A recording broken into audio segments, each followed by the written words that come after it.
శ్రీ వెంకటేశ్వర స్వామివారి దేవస్థానం ద్వారకా తిరుమల శేషాచలం కొండపై మరో అపవిత్ర ఘటన చోటు చేసుకోవడం భక్తుల్లో ఆగ్రహానికి దారితీసింది.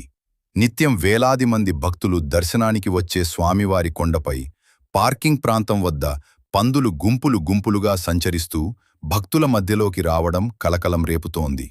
వాహనాలు పార్క్ చేసి దిగుతున్న భక్తుల మధ్య నుంచి పందులు తిరుగుతుండటంతో భక్తులు భయాందోళనకు గురవుతున్నారు. సెక్యూరిటీ లోపం వల్లే ఈ ఘటన జరిగిందని భక్తులు తీవ్ర ఆగ్రహం వ్యక్తం చేస్తున్నారు. పవిత్ర క్షేత్రంలో ఇలాంటి ఘటనలు పునరావృతం కాకుండా దేవస్థానం అధికారులు తక్షణమే కట్టుదిట్టమైన భద్రతా చర్యలు చేపట్టి పరిశుభ్రతపై ప్రత్యేక దృష్టి పెట్టాలని భక్తులు కోరుతున్నారు.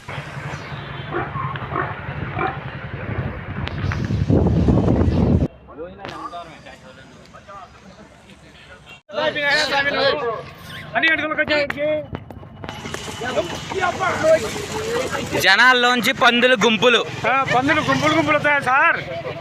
ఎట్లా తిరుమల ద్వారా ఎట్టుంది పరిస్థితి?